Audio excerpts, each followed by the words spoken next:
Alright mga kababayan, ito po ang tamang panahon para magtulong-tulong po tayo sa mga napektuhan ng mga bagyong Tino.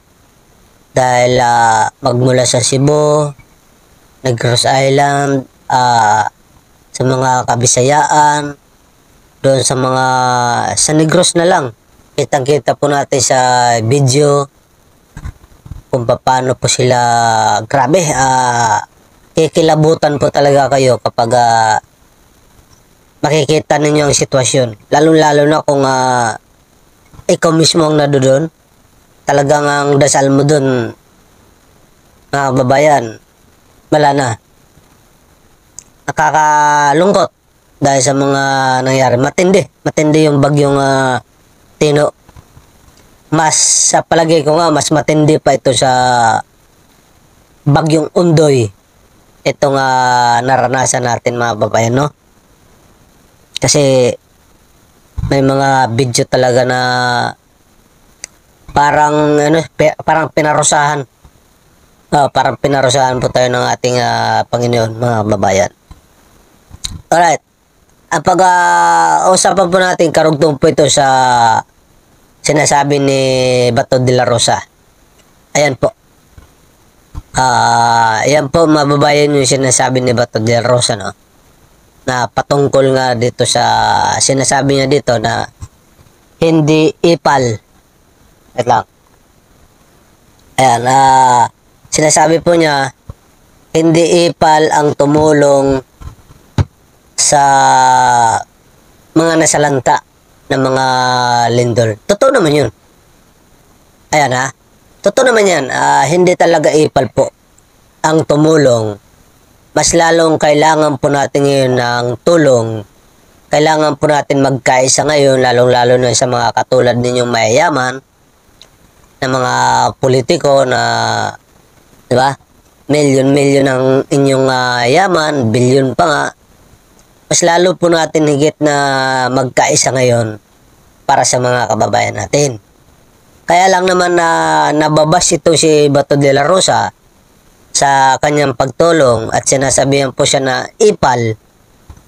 Kasi nga, dahil dyan, kung tutulong ka, dapat wala ng mga tarpulin. Di po ba? Alam na ng tao na ikaw si Bato de la Rosa. Alam na ng siguro baka iniisip ni Bato de la Rosa na hindi pa siya masyadong kilala. Pero para sa akin, kilala na eh. Kilala ka na, Senador Bato de la Rosa, dahil ikaw nga yung isa sa mga nagpatupad ng drug war, di po ba?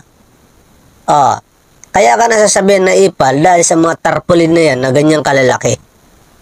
Di ba? Kasi kung tulong lang po, ay mas maganda yan. Tulungan natin ang Pangulong Marcos. Tulungan natin ang pamahalaan. Kasi po, matindi po talaga ang sinapit nila, mga kababayan. Diyan sa Cebu, napakarami pong patay. Pero, nung nakita ko po ang nangyari sa Negros, akala ko yung Cebu na pinakamalupit, mga kababayan. Sa Cebu, makikita natin, yung mga sasakyan, nagpatong-patong lang. Diba? Patong-patong lang po nung natapos yung baha. Pero dito sa Negros, mga kababayan, ang mga sasakyan, nagmistula po, mga kababayan, semento. Bubong. Mga kababayan, na bubong po ang ito, pakita ko sa inyo. Bubong na lang po ang nakikita ng mga sasakyan dahil po, mga kababayan, sa sinapit. Papakita ko sa inyo ito. Ayan. Ewan ko paano to. Walang pag-aasa to. Nalubog lahat to. Bubong na lang. Kaya hindi na mahanap yung iba. Yung iba nakabaon talaga sa loob ng lupa. Di bahay oh, wala na. Bagod ka mahimuan Sa eh. Negros yan. Para porting paita. Yeah. Oh, wala. Lubog lahat. Grabe. Wala, lubog lahat. Yung bubong ng mga sasakyan, pumantay po. Pumantay po doon sa lupa. Pero naman pag, di ba, ang isang sasakyan, pag naguhugas tayo, ay kailangan pa natin gamitan ng hagdan para maabot yung ibabaw ng sasakyan, di ba? Pero dito po sa nangyari sa Negros, mga babayan, bubong na lang po ang nakita ng mga sasakyan, bahay na tabunan po ng mga putik, lupa. Alam niyo kung bakit?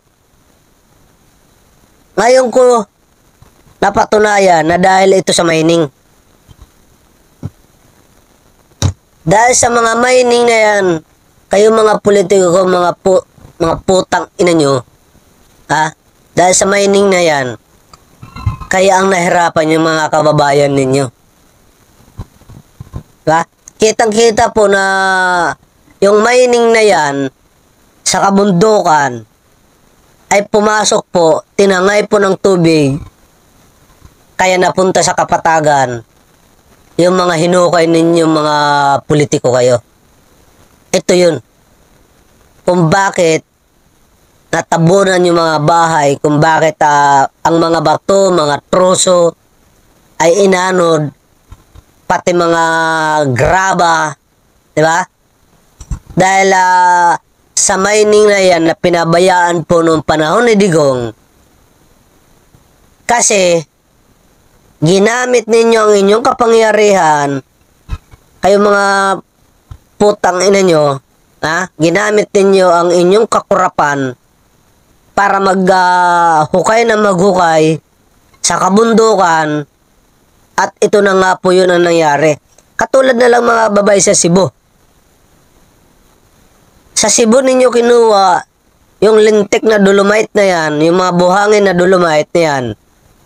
Sa Cebu ninyo kinuha, tinangay ninyo, tinambak ninyo dyan sa dolomite, mga kababayan. Kaya ang nangyari, lahar. Nagkaroon ng lahar, mga babayan. Diba? At yung mga sasakyan, natabunan, mga bahay, troso, bato, tinangay po ng tubig, pinarusahan po sa mga katulad ninyong politiko. Dapat kayo ang lumulubog dito eh. Diba? Dapat kayo mga politiko ang natatabunan ng mga lupa na yan para diretso libing kayo. Ayan o. Diba? Kita naman ang ebidensya, mga kababayan. Katulad na lang dito sa Cebu. Naglalabasan po kung paano kayo nag-mining nung panahon ni PRRD, mga babayan. Diba? Mga walang hiya talaga kayo, mga ay Diyos ko, mga babayan. Tignan nyo ito. Yung mining sa Cebu. Abang bundok, naging sementadong slide ng tubig daw. Reason number 2, andyan ang quarrying at dolomite mining. Kung iisipin mo, ang kabundukan ng Cebu ay mayaman sa granite at dolomite. Diba? Pero ngayon, para na itong Anyari? Yung Cebu pala, mga babayan, ganito.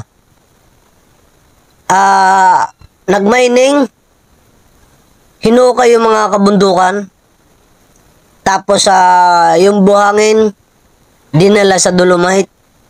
Diba? Kaya siyempre, kalikasan po yan. Dapat nga minamahal natin ang kalikasan. Pero ano nangyari? Binungkal ninyo ng binungkal para lang may kumita sa inyo, mga hayop kayo. Diba? Tapos, siyempre, dahil nagagalit ng kalikasan natin, ang naapektuhan yung mga kababayan po natin na wala namang kinita, wala namang kinalaman. Sana po, ang Panginoon, kung sino po dyan ang naghukay, kung sino po ang nag-utos dyan na politiko, dapat, yan yung nililibing ninyo sa lupa. Diba? Kung sino po nakinabang dyan, dapat, yan yung pinapaulanan ninyo ng apoy 'Di ba? Sapat manalangin po tayo sa Panginoon na kung sino po ang magnanakaw ng mga politiko, kung sino po may pakana ng mga mining na yan, kung bakit nagkaroon ng mga lahar, 'di ba? Troso, mga graba, bato, buhangin na nagmula sa kabundukan, tinangay sa kapatagan, kasamang ulan, baha. 'Di ba? Sana po ang gawin ng Panginoon natin, yung politiko, 'di ba? Doon ibuhos yung galit niya. Kaya lang mauutak tong mga hayop na to eh. Hindi naman titira to sa mga ganyan na dadaanan ng mga lahar eh. Titira yan sa Metro Manila, sa mga Ayala, Alabang. Diba? Diyan po ang ginagawa ng mga hayop na ito. Kaya wala talaga silang pakialam sa mga maliliit. Kawawa naman ang mga kababayan natin. Ngayon, tulong-tulong po kayo. Magkaisa po kayo. Kayo naman na may kakayahan na tumulong. Diba? Tulungan ninyo yung mga kababayan natin. Magmula sa Cebu, magmula sa Negros Island, lahat ng mga dinaanan na Bagyong Tino ay dapat po matulungan po natin mga kababayan. Sa inyo naman mga hayop ko ng mga politiko, sana sa inyo tumama yung mga parusa ng kalikasan para matapos na mawala na kayo mga hayop kayo. Diba?